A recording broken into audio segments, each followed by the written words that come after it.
Welcome to Take 5, your 5-minute inspirational message from Solid Rock Drogheda.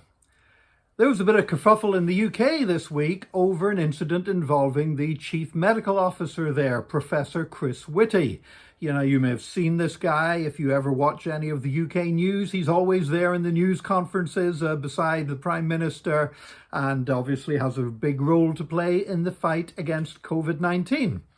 Now, Professor Whitty was walking through St James's Park in London when two young guys basically accosted him, grabbed hold of him by his collar, started dragging him around the place, yelling and shouting and taking photographs of him, and what must have been, for an older man, a quite frightening experience.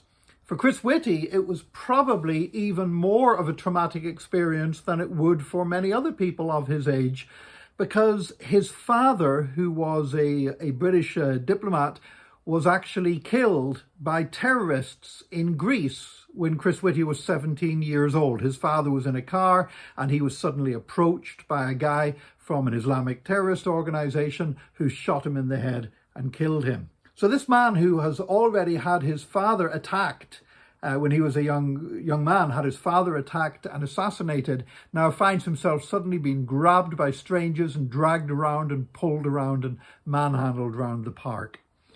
The footage ended up online, and a lot of people obviously were very critical of the young men who behaved in such a way. And it transpired this week that one of those young men has now lost his job because of the publicity and the photographs and the video footage going viral.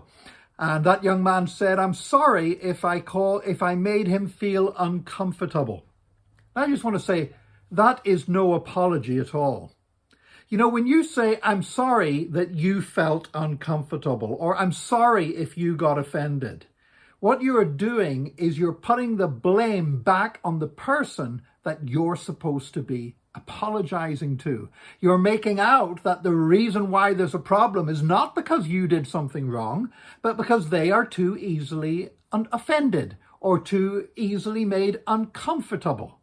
Now, I have to say this. I think any human being, if you were suddenly grabbed by two younger men, total strangers, and dragged around and manhandled and photographed, I think anybody would feel uncomfortable. I can't imagine a human being who would be comfortable with that situation.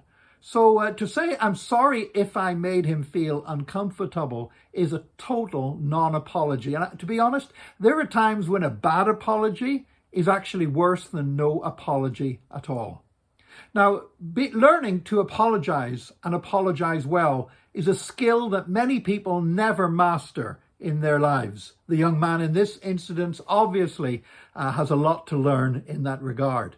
But it's vitally important that we as Christians learn how to apologize, because there will be times when we hurt one another and offend one another.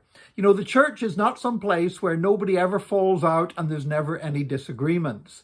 One of the reasons for that, of course, is that in the church, we have love for one another. And the more you love people, the more likely you are to have feelings invested and emotions invested and to fall out sometimes.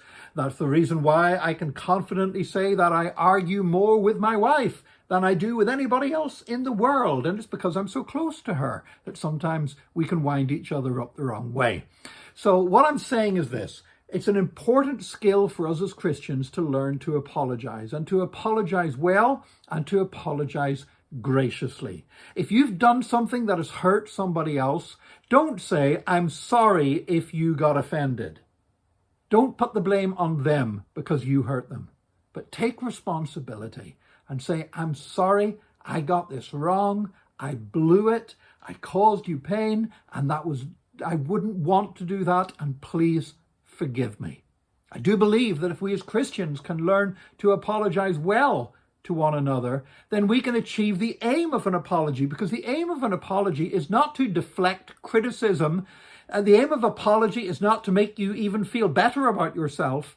The aim of an apology is to try to restore a relationship that has been damaged or broken. And God wants us to be peacemakers that will restore that which is broken. May God help us today that if we need to apologize, that we will apologize well. And if others need to apologize to us, that we will not then act all high and mighty, but that we will be able to receive an apology graciously as well in a spirit of reconciliation. May God bless you today, and join us again next time for another Take 5, your 5-minute inspirational message from Solid Rock Drogheda.